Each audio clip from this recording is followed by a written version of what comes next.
أعوذ بالله من الشيطان الرجيم بسم الله الرحمن الرحيم.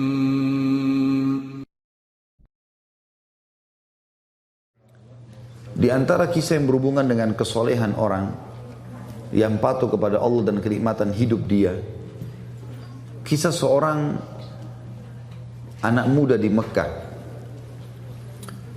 Dari sekian ribu kisah, mungkin buku jutaan kisah orang soleh, di antaranya kisah anak muda ini yang sempat membuat hati saya merasa menambah keimanan.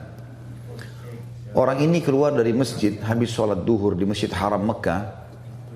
Kemudian dia menemukan sebuah kantong. Kantong ini berwarna biru, beludru, ya. Biru yang terang, yang bagus gitu. Kemudian dia buka kantong tersebut dan dia temukan di dalamnya ada permata zamrud. Termasuk permata yang mahal. Di dunia ini pun sampai sekarang di masa kita juga dikenal dengan permata yang mahal. Di dalam Islam, Bapak Ibu sekalian, kita kalau menemukan benda yang jatuh, namanya luqatah dalam bahasa Arabnya. Hukum syar'inya kita dianjurkan tidak menyentuhnya. Hukum syar'i. Bapak Ibu temukan HP, temukan duit, temukan dompet, gak usah diganggu, biarin di tempatnya. Hukum syar'inya begitu. Karena bisa saja pada saat kita ambil, mungkin orangnya datang 5 menit kemudian. Tapi kalau Bapak Ibu memang mau mengambilnya dan mau mengiklan, kalau mau mengambilnya syaratnya harus dia mengiklankan selama setahun. Kalau sudah setahun diiklankan tidak ada yang punya, bisa jadi haknya dia. Hukum begitu, hukum luqatah. Tapi anak muda ini melihat di depan Masjid Haram ada kantong terjatuh, diambil sama dia, lalu dia naik ke atas sebuah batu, dia iklankan. Dia mengatakan, wahai penduduk Mekah, dengarlah, saya menemukan kantong ini, ya, dan siapa yang merasa memilikinya silahkan datang ke saya. Lalu diangkat sama dia tinggi-tinggi. Rupanya nggak ada yang mengaku. Dia teriak yang kedua kali, dia teriak yang ketiga kali, dia teriak yang ke-10 kali. Terus saja dia teriak, wahai muslimin, penduduk Mekah, ada nggak yang kehilangan kantong? Ini saya temukan. Nggak ada yang nyaut. Akhirnya dia bilang, karena di situ juga ada banyak pedagang-pedagang, maka dia bilang, wahai penduduk Mekah, kalau seandainya ada yang merasa barang ini milik dia, kalian sudah tahu rumah saya. Kebetulan orang-orang Mekah tahu rumah dia, karena dia penduduk Mekah. Maka tunjukkan rumah saya. Dengan hikmah Allah, baru saja anak muda ini pulang ke rumahnya, ada satu orang tua lewat di situ, sudah berjenggot putih, naik ke batu yang sama, cukup tinggi, lalu dia teriak, wahai penduduk Mekah, apakah ada di antara kalian yang melihat kantong saya yang jatuh? Sekali dia bicara, orang masih belum terlalu dengar, karena waktu itu tidak ada pengeras suara kayak kita sekarang. 2 kali, 3 kali, ada satu pengusaha di situ, ada pedagang yang datang mengatakan, wahai kakek tua, tadi sebelum anda naik ke atas batu ini, ada orang yang, anak muda yang menemukan kantong, mungkin itu yang anda cari. Rumahnya di sana, ditunjukin. Ringkas cerita, kakek ini pun pergi ke sana, dan kakek ini waktu mengiklankan, siapa yang menemukan kantong saya akan kasih sekian dinar. Ya. Kalau tidak salah itu 50 atau sekian banyak dinar, ya. Jumlahnya cukup besar. Maka pada saat itu Bapak Ibu sekalian, dia pun datang, si kakek ini datang ke rumah si anak muda tadi. Setelah salam, dia datang ke sana, kemudian dia menawarkan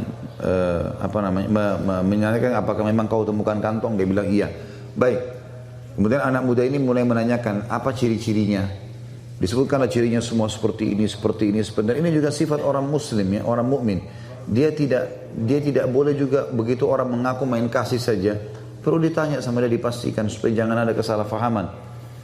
Setelah dia pastikan semua memang betul punya kakek ini, maka dia pun memberikan. Dia pun memberikan kepada anak kakek tadi. Si kakek ini juga mengeluarkan uangnya tadi yang dia mau kasih, karena dia sudah janji mau kasih. Anak muda ini tolak, enggak, saya enggak mau. Saya tidak pernah mengembalikan dengan niat dibayar.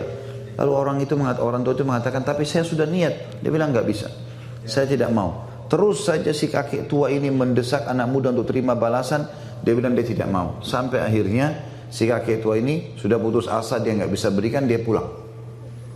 Ringkas cerita Bapak Ibu sekalian, 3 bulan setelah itu, setelah kejadian ini, si anak muda ini merasa kehilangan atau kekurangan dari sisi pendapatan. maka dia dalam hatinya tersirat dia mau keluar dari Mekah, cari pekerjaan di luar Mekah, karena Mekah waktu itu belum zaman seperti kita sekarang. Dia bilang, saya mau cari rezeki, mau cari modal, nanti saya kembali lagi ke Mekah. Dia menuju ke Jeddah, ya, yang sampai memang dari zaman dulu sudah pelabuhan di sana. Dia naik kapal, kemudian dengan niat mau pergi ke satu negeri di Afrika sana cari kerja. Di tengah lautan, subhanallah, kapalnya dihantam oleh ombak, hancurlah kapal itu. Hancurlah kapal itu. Waktu kapal itu hancur, Bapak Ibu sekalian, anak muda ini berhasil selamat. Dengan hikmah Allah dia berpegang pada sisa potongan kapal itu, kayunya, dia bersandar. Tapi dia pingsan. Dia sadar waktu sudah ada di tepi lautan. Waktu dia tiba di tepi lautan, dia kaget. Ini sudah menjelang subuh waktu itu. Malam menjelang subuh. Dia kaget, dia bangun, dia coba lihat pesisir pantai tersebut. Dia lihat bangunan terdekat ada satu masjid. Tapi tua. Masjid ini sudah tua. Penuh dengan lawak-lawak gitu. Sudah kayak masjid tidak diurus. Dia lihat ya, sarang laba-laba.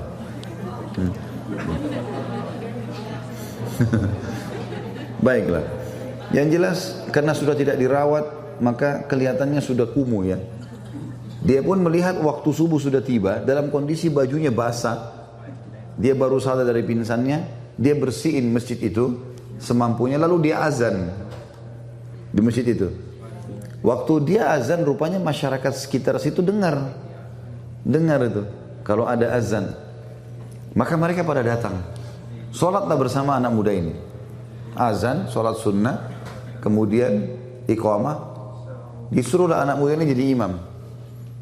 Ditunjuk oleh orang situ jadi imam. Dia jadi imam, dia sholat. Begitu salam, lalu kemudian orang-orang ini bilang, Anda ini dari mana? Kamu ini dari mana? Dia cerita sama dia. Saya dari Mekah, saya naik kapal, kemudian kapal kami tenggelam, saya tiba di sini pinggir pantai, saya ada masjid, udah nggak dirawat, saya bersihkan, sudah waktu subuh saya azan.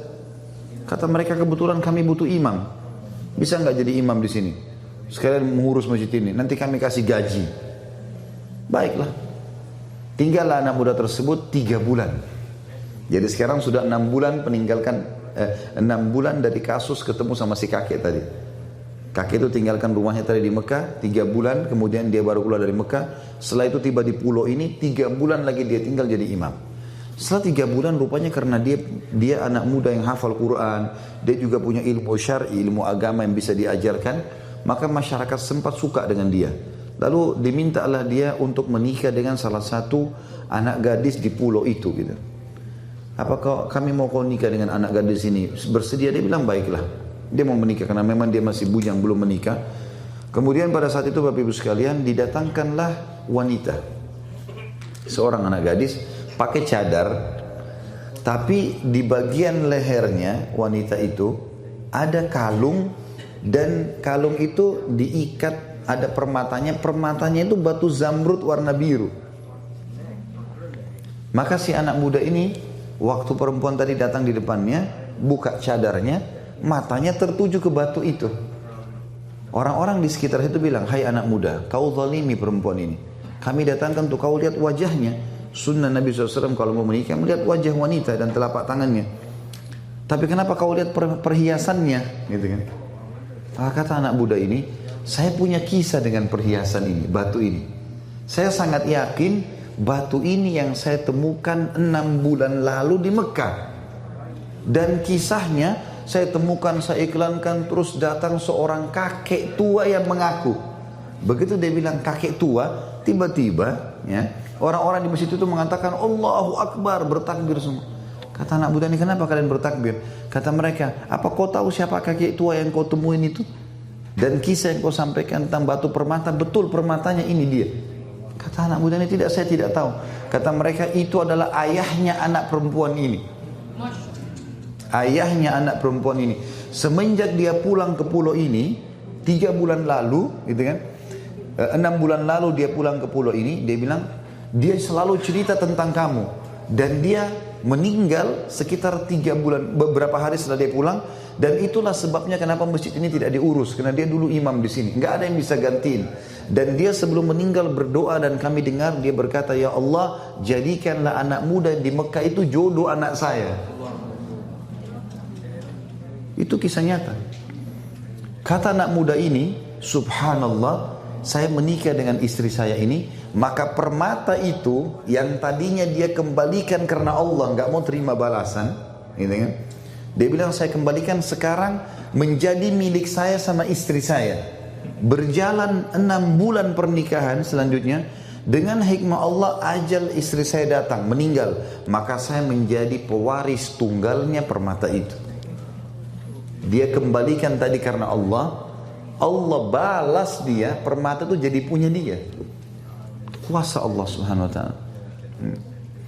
Ada banyak kisah berhubungan dengan seperti ini.